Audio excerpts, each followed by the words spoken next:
sitting here and we're driving on down the road. We've been watching a whole lot of YouTube channels of a lot of different people who have already embarked on the adventure that we're preparing for, which is going to be RV living. As we look at all this stuff, we're looking into how we want to make all this stuff work and what we want to go into and what we're going to do for a full-time RV stuff, because we want to get out and, like many people before us, we want to see the country. I've traveled the world over, and I've been to so many different countries, seen so many different things. Robin hasn't got that chance yet, but hopefully in the future we'll open it up to where we can take her over to Europe at least and let her see some of Europe, because there's a couple places I want to take her to over in Europe. But amidst all of the stuff that we've done, since we've been in the Marine Corps, most people here in the military, join the military, you'll go see all kinds of different places. I haven't been that lucky since we've been married. Prior to us getting married, I got to bounce around 3 or 4 different places, see a couple things, but I didn't really get to see much. I've been in California pretty much a majority of my career. So 20 of my 26 years have been spent in California, as far as being stationed. The other times I got to go out to other places and stuff like that, but I've been a first Marine Division dude pretty much my whole Fleet Marine Force career. A lot of that I've spent up here in 29 Palms. We know we're going to move outside of the desert once we get done here. Don't know if we're going to still stay in California, if we're going to go to a schoolhouse somewhere else. We'll see what happens. But any which way we go, we're going to go somewhere else. And we decided that we want to live in an RV because it gives us a chance to say, we want to go see something. Well, we can't afford hotels, plus gas, plus this, plus all the other stuff, and blah, blah, blah, blah, blah. But if we live in the trailer, well, let's just hook up and let's go. We've got the hotel built in. And, unlike some of our friends we've talked to, they'll only take their families to RV parks because they have showers built in, they have all kinds of other stuff there at these places. And a lot of them bought smaller trailers that didn't have the amenities inside. Yeah. Like pop-up tents, pop-up trailers, things of that nature. So it's like a modular tent. So they're going camping, but not really. And when you go to different RV parks, it costs a lot of money. But we are going to be downsizing, like I've said, and I'll post a video up here. We're going to be chucking about 75% of our belongings, storing some of the family mementos and things into a storage facility, and then the stuff that we absolutely need to carry with us, we're going to be putting in the toy hauler. Life continues to move forward, and everything is a journey in its place, one step at a time. First, we know we're looking for a toy hauler. We just don't know what brand, what model, what length. We know we want to try to keep it under 40 because 40 in length, not price. Yeah, length wise, because of it's a lot of material to move. Well, we're also doing a little bit more research. We got told by several friends that already have, while they're in the military, we've got friends who have done full-time RV living right now in the military while finishing out their last 6 to 8 years, whatever the case may be. And they have, what they told us is, as they've gone around the country and looked into things, that there are certain RV parks that will not allow certain RVs into their parks. Now, that being said, there are several parks around the country that have said that if it's more than 8 or 10 years old, they won't allow them in because of safety regulations and stuff for their insurance, because there's different fire restrictions, there's different things that come into the different vehicles for safety concern. It's for their insurance, so that's why we're looking at a newer one. Not necessarily brand new, but we're looking probably a year or two older, just because it's exponentially cheaper. And then the other thing they say is that for the length, certain RV places you go to park and get your camping on and stuff like that, they won't allow a vehicle over a certain height or length into their parks, because the parking stalls don't allow for the room without cutting off traffic. So what we've generally heard is that anything, if you get 42 foot and below, for most RV places you'll be fine. Some places though, it's 40 foot and below. So make sure you do your research ahead of time. That's part of the reason why we're researching. But if you look at, the whole thing is the trade-off for the size is a trade-off for your amenities of what you can have inside. So, but you have to look at what is it that you need for comfort, that you need for we have toys. We have two expensive toys. toys we're going to be taking with us. We're not getting rid of. And those are the Harleys. So, but ultimately, hey, we're over here. Plus, we're gonna get some chow really quick before we go down to the shopping store. We'll take some videos when we get down to show you guys some stuff. But what we'll just tell you is the end of it. Make sure you do the research. And I guess the biggest thing I would tell you is when you're researching this, if you're looking at doing like what we're gonna do and living in this full time, don't discount your comfort based off of price. But make sure you think of if you're gonna be living here, what do you really want to be comfortable? I mean, this is gonna be your life.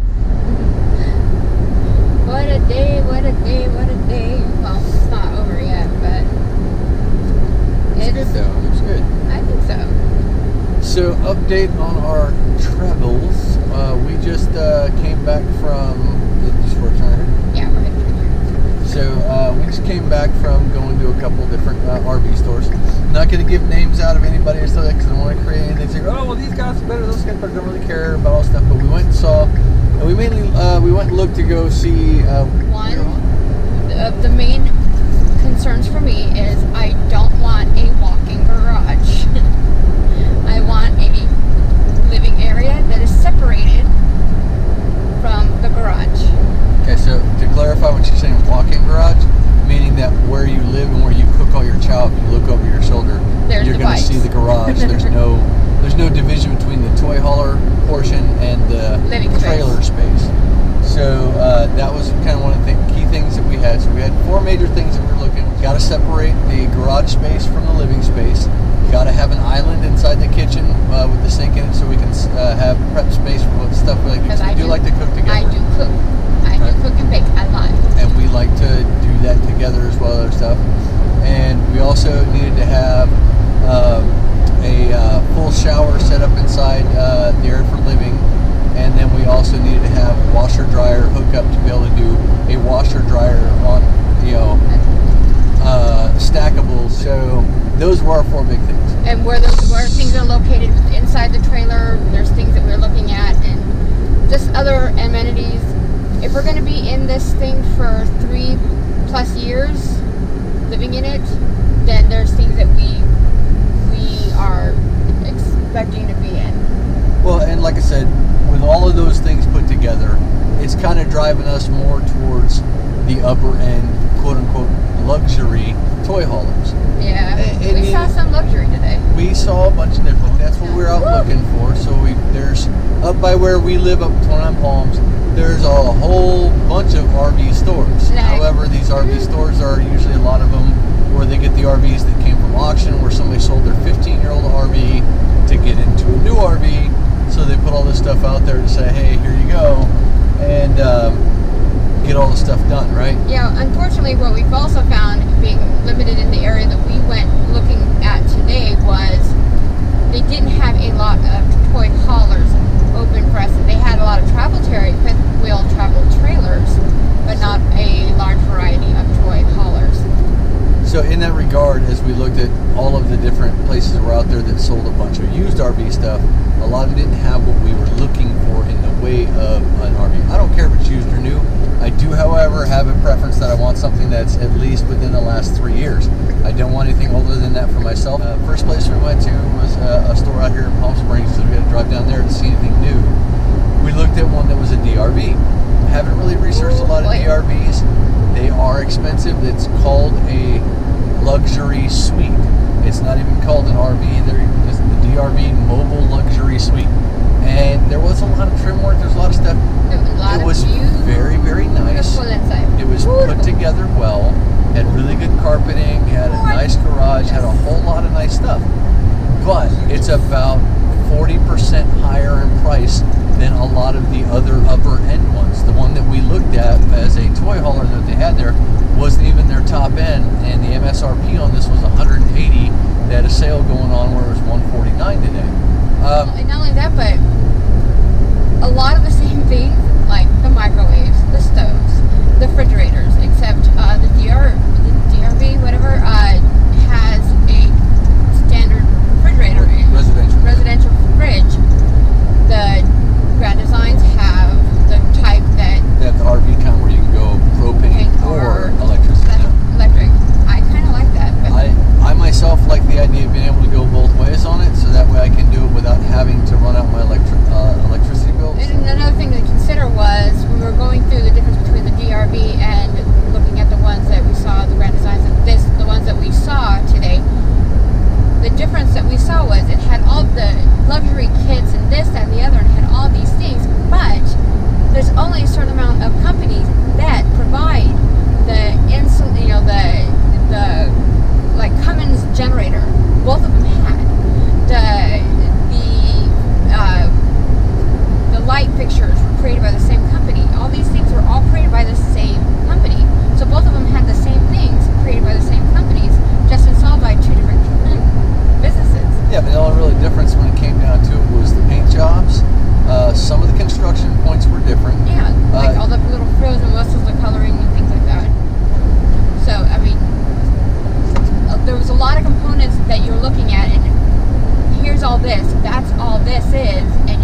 what are the meat and potatoes that we're looking at?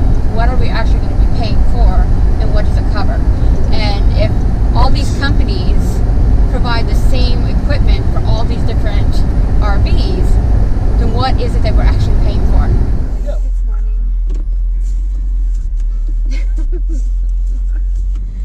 I can't get my seatbelt on. Okay. It's morning. We are headed off to church. It's the day after I had a migraine yesterday that hit. I still have, kind of. Luckily, it didn't blister and get too bad. Some got dehydrated. Even though I was drinking a lot of water. One thing with what we were doing yesterday, there was no enclosures, like no place for you to like. When you look at RVs, they're kind of mostly outdoors. And unfortunately for me, my body doesn't regulate heat very well. I know you're gonna laugh, go, but you live in the desert. Yeah, well, you know, I get accustomed to heat to a point, but then when it reaches after 107, you kind of, your body goes, screw you. Anybody who's been stationed in 29 Palms knows, even though it's 105 up here, it's usually between 8 to 20 degrees hotter down in Palm Springs, which is where we went. So though it was 104 here, it was 109. Yeah, it did get around there yesterday. So it got pretty hot down there yesterday. It was kind of like, holy crap. And there was nothing I could do. I came home and I lay down and tried to nurse it the best I could. So it was an early night for us. So I don't know much. I know Henry, I talked about our experience. It was probably very not well thought out, but we were just trying to get home. There was a lot of information that was given to us. And we did a lot of talking and consideration about the 3 different types that we were looking at. Two from the same company and one from the other. And when we got home, we did watch a lot of walkthrough videos, company sponsored videos, manufacturing videos, see them, you know, put the RVs together, see how they're done, the installation types that they use, how the, you know, actual manufacturer of the type of rig that you're actually interested in getting, so you can see it from how it's put to the final stage of, you get what I'm talking about. Anyways, so we went through watching, then we watched a lot of people critiquing and talking about it, what they liked, what they didn't like, what they wish they would have thought of before they did. So we've been kind of really busy, and we think we've narrowed down to one of the styles, the company that we're looking at, and now there's a lot of planning we need to do.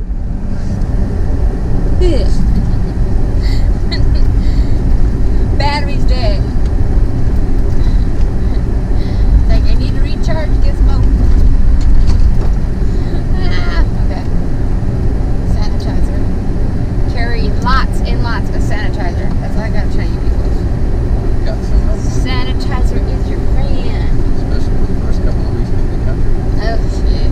Along with the vitamin C that I got sent to the house, I gotta start taking.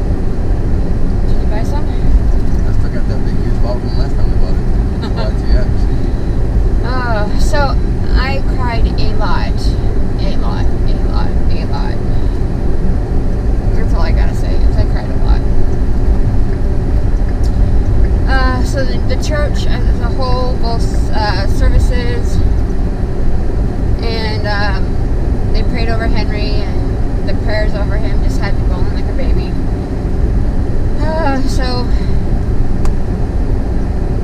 And we were talking more, and just, you know, the service was great, and it's that sucky part of life where you're getting on that roller coaster ride. You're just, the countdown clock to get to that point where he leaves it's not stopping. It's like it's getting faster, and it sucks. Okay, but right now Hoping the last one was the last one. So yeah, that's the thing. But right now it's just getting through right now. But my heart, I feel at ease, at peace. We did a lot, went through a lot, and so. But we're gonna stop and get us a sandwich before we head home. there's some house chores that need to get done so we can go out to dinner tonight. Because I'm not cooking dinner. One, I didn't take anything out for dinner. And, yeah. She's a marshmallow right now. Yeah. She's going to tell you the same thing like 3 or 4 times because she's emotional right now. It's okay. It's one of the things that I love about her because I'm not super emotional and she's emotional for me. She is my helpmeet, the perfect helper for me from Christ. But we're going to give some chow, some peace, right? Love, little pink bunny rabbits going everywhere. We're out. You haven't done that in a while.